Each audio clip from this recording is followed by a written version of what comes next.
façon, on a des rendez-vous qui vont forcément nous réunir à nouveau. Oui, on l'espère bien parce que... Date de dialogue deal? No, at all.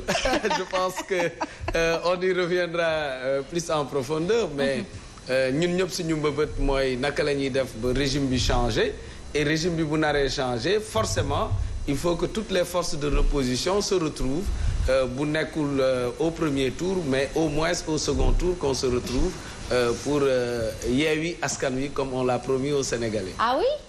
Bien sûr. Yewwi Askan Wi? Mais moi j'entre dans le... Je m'incruste, professeur Banfara, parce que l'actualité me parle. Hein, je suis d'une grande curiosité. Alors, le prétexte même de votre invitation aujourd'hui, junjoon nga ko fi, je pense, il y a 10 jours. Dalaloon nañ ko fi mu doon waxtaane taxawu Sénégal, la posture de Khalifa Ababacar Sall, moom mi nga xamante ni mooy seen leader premier. Alors, aujourd'hui, gis nañ ni dialogue boobu les Sénégalais, ñenn ñi ci Sénégalais yi ñu ci mel ni waa F24 nee nañu képp ku fa dem dealer nga. Khalifa Ababacar Sall bokk ci F24 ba pare bokk itam ci Yewwi Askan Wi te jamono ji kii di Ousmane Sonko moom tamit bokk ci Yewwi Askan Wi nee na képp ku fa dem yaa ngi das paak bu koy rendi. Bon, peut-être dinaa la rectifier F24 waxul loolu. Yewwi aussi waxu ko waxuñ ñu ne képp ku dem ci dialogue bi ay dealer nga wala da ngay def complot.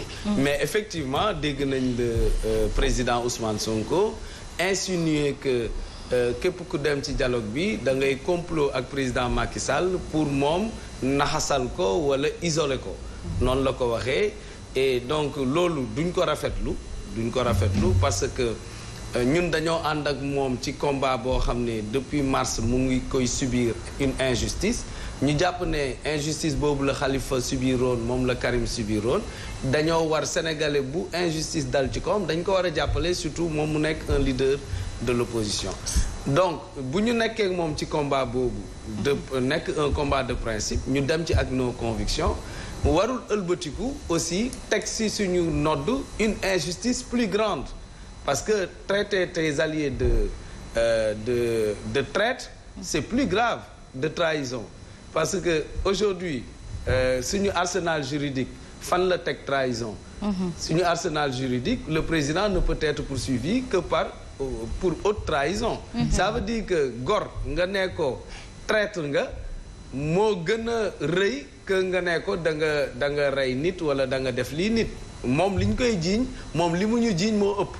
Donc loolu moo tax vous avez vu la réaction du maire de Dakar le camarade Barthélémy Diaz nekkul accusation yoo xam ne yomb na ñu teg ko sa nodd tey si bëccëg nga fanaanoo ko nga xëy su bëccëg doo tontu il était clair et limpide que président Ousmane Sonko bi muy tijji ce front au sein de Yewwi que il y aurait une réponse ça c'était clair parce que ñun aussi ànduñoo ak moom pour nekk ay xaru sarax dañoo ànd ak moom sur des principes sur des valeurs.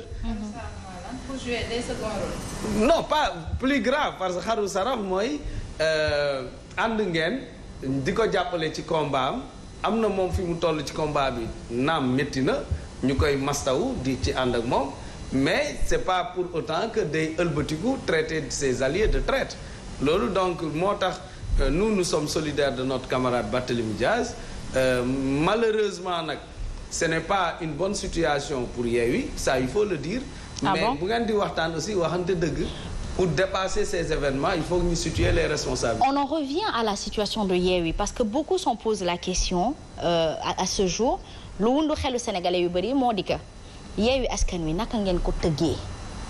waaw Yewwi normalement Yewwi warutoon am benn problème parce que niñ ko tëggee dafa nekk coalition électorale dañoo ne local yi dañuy ànd def benn say parce que noonu rek lañ mun a def pour gagner le pouvoir en place. D'accord. Ndax raw gàddu la daanaka. Pour gagner certaines grandes villes. Donc looloo ñu may ñu gagner la plupart des grandes villes. Donc ñu ne législative aussi non seulement on a pris les enseignements des locales parce que ñun Yewwi fa ñu gagné ak fii wàllu gagné bu ñu ko boole woon naroon nañ am limu député yu ëpp pouvoir bi donc ñu ne législative yi non seulement dañuy consolider Yewwi mais dañuy dem ba boole ci waa wàllu pour suñu victoire gën a large face au pouvoir et les résultats nous ont donné raison on aurait même dû am na endroit yoo xam ne waa wàllu yi voté wuñu complètement l'intercoalition mais bu ñu ko defoon ñoo naroon dépasser li ñu am ci député largement le pouvoir vice versa aussi. Vous avez combien de députés à ce jour à l'Assemblée nationale? Nous avons 80 députés. Maintenant, il y a les 2 non inscrits. À l'origine, il y avait 2 non inscrits, donc ça fait 82. Bon, maintenant, il y avait un débat, Pape Diop qui a rejoint l'autre camp, mais normalement, on devait être à 83. D'accord. Et ouais. Taxawu, dans cette coalition de Yewwi Askan Wi, 13 députés. 13 députés. Ouais. Très bien. Donc, Yewwi, normalement, l'on le prévoit. Local ensemble, législatif ensemble. Maintenant, présidentiel, ñu ne dañuy éviter le syndrome de Benno Siggil Sénégal où tout le monde est cherché un candidat unique et à la fin mënuñ ko woon am. Donc, pour ne pas créer de faux espoirs, ñu ne présidentiel yi premier tour ku si nekk da ngay demal sa bopp. Donc loolu la ñu wax premier tour ku si nekk demal sa bopp donc loolu bu ñu ko respecté woon. ku si nekk demal sa bopp premier tour. deuxième tour ñu dajee problème du am. kon maanaam li ñu bëggoon leeral ci gëtu sénégalais yi mooy que Yewwi Askan Wi kon da ngeen prévoir woon ànd ci local. ànd ci législatif ba noppi ànd ci présidentiel kenn ku ci nekk amoon na ci biir droit wu poser candidature am. tout à fait ñëpp raw gàddu dem ca présidentielle ba. ku ci ëppale chance ña ca des dolle ko ci ginnaawam. ngir folli fi président Macky Sall. effectivement léegi nag problème. kon waruloon am problème de. waa kay léegi nag problème mu dialogue bi warutoon posé wu. warutoon posé wu parce que dès lors que nee nañu ku si nekk sa bopp sa candidature yaa koy toppatoo parce que ku si nekk bu ñu nee ku si nekk mun nga doon candidat premier tour. mooy candidature day commencer comment dirais-je premier tour day commencer ci acte de candidature. Donc ça veut dire lépp luy dem ci candidature nit ki moo koy toppatool boppam. du coalition bi. parce que dès lors que dans la coalition il y a plusieurs candidats nous sommes des concurrents donc tey candidature Khalifa Sall bu fekkee dañ ko war a waxtaanee ci dialogue c'est de la responsabilité. kon moom ngeen di lijjanti ji ci dialogue bi. dinaa ci agsi mais c'est de la responsabilité du président Khalifa Sall et de Taxawu de voir comment gérer la question de la candidature de Khalifa Sall c'est pas à Yewwi Askan Wi de gérer cette question parce que au sein de Yewwi dañoo am des concurrents dès le premier tour des concurrents mais vraiment sains n'est-ce pas mais loolu la ñuy ñaan léegi loolu la ñuy ñaan te loolu moo war a nekk pacte Yewwi mooy le premier tour ñu am pacte de non-agression entre les leaders mais nekkul li ñu gis parce que dañoo commencé président Sonko tijji un front contre nous. donc moo ko tijji wala Barthélémy Dias moo ko tijji parce que il a fait 2 discours. Barthélémy c'est au deuxième discours le répliqué. ban premier discours là pour rappel. non premier discours bi dafa ne am na ñiy dem ci dialogue bi li leen fa yóbbu complot le contre moi. pour m'isoler moi le président Sonko. mais est-ce que c'est pas comme ci biir Yewwi Askan Wi vous êtes tous concurrents et que ku nekk xam na ni politique dafay soxla sensationnel est-ce que il ne l'a pas fait de façon saine pour justement réveiller le sensationnel kenn ku ci nekk say ñooñ wala ndaw ñi la yaakaar yëngu non traiter sa allié de traître de comploter avec le régime loolu mënul sain ça parce que loolu mooy tam nit dëmm rek baal leen ma ci expression bi loolu mënul neex ci deru gor te Khalifa Sall gor la te ci conviction principe la ànd ak moom ñoom ñaar ñëpp xam nañ ne ñoo sànc Yewwi Askan Wi président Khalifa lan la dundul depuis le régime de Wade bi Wade accès au pouvoir dignitaire socialiste yëpp mu leen di débaucher Khalifa Sall il est resté avec feu Ousmane Tanor Dieng ak ñeneen bi Wade bi Khalifa nekkee maire de Dakar gagné en 2009 Wade a tout fait pour l'avoir à ses côtés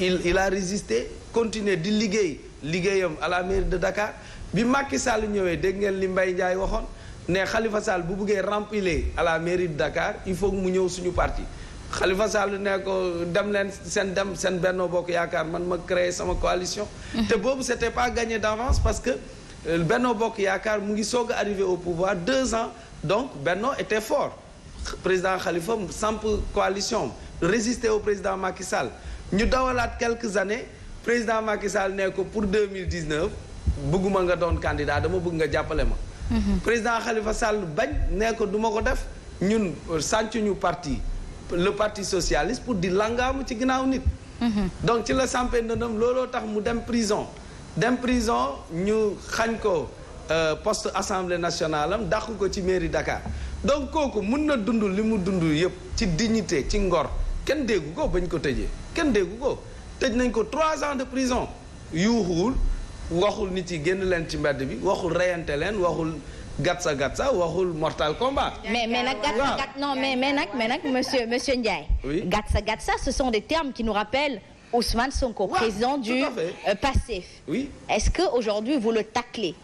Non, mais ce que j'essaie de vous expliquer. Parce que jamono bi muy wax gatsa yéen a àndoon seen ànd. moo tax ma lay expliquer tey mosoo leen génn fësal gatsa bi ndax naqari na leen am déet. parce que booy ànd ak nit daa am ay code d'honneur. loolu laa lay jéem a expliquer. ñun bokkuñu ligne politique ak président Ousmane Sonko. dañoo bokk un minimum ñu bokk ko opposition bi yëpp.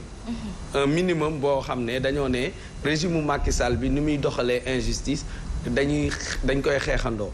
donc loolu moo ñu boole mais boo jëlee kaawu France tu as Marine Le Pen qui est opposante tu as en même temps Mélenchon qui est opposant mais c'est deux extrémités. Mais tu ne les vois jamais ensemble. Aujourd'hui, oui. Tu ne vois pas Marine Le Pen avec il s'appelle comment, Macron. Oui, aujourd'hui je suis d'accord. Mais je veux dire que Macky Sall à un forum. Dans une opposition, on peut avoir des combats communs, mais cela ne veut pas dire que nous sommes tous pareils. Nous ne sommes pas pareils.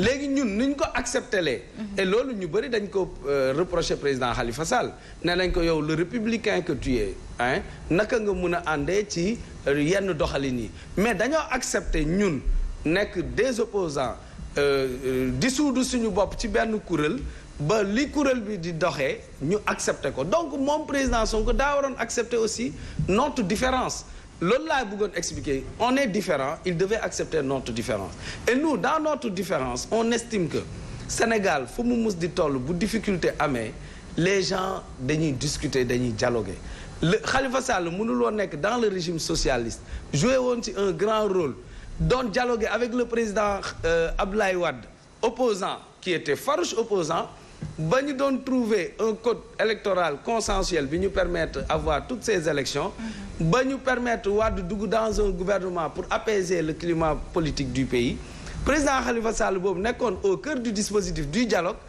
tey Sénégal soxla stabilité parce que man émission yu bëri dama ko doon wax 2023 bi il y a de quoi avoir peur.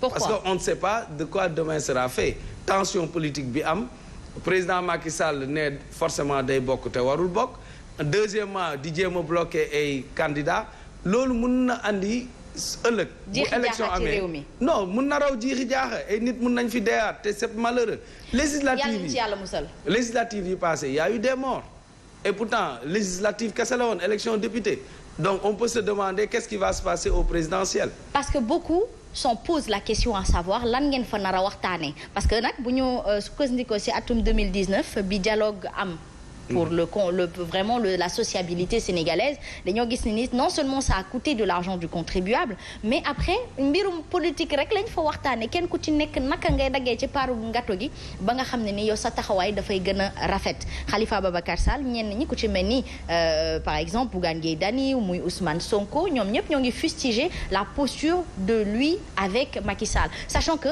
ci nguuru Macky Sall lañ ko tëjee kaso 3 ans yooyu la. mais loolu moo lay wan ci lañ ko tegee daan. loolu moo lay wan naka lay àndateeg moom wala bokk moom. amnistie non àndul ak Macky Sall. mais amnistie moo ko fa yóbbu wala waxtaanee sénégalais yi jàmm am Sénégal moo ko fa yóbbu. il faut ñu clarifier. xam nga Asma invité nga ma pour ma ñëw toog wax. waaw mais lii waxtaan la. waaw ça veut pas dire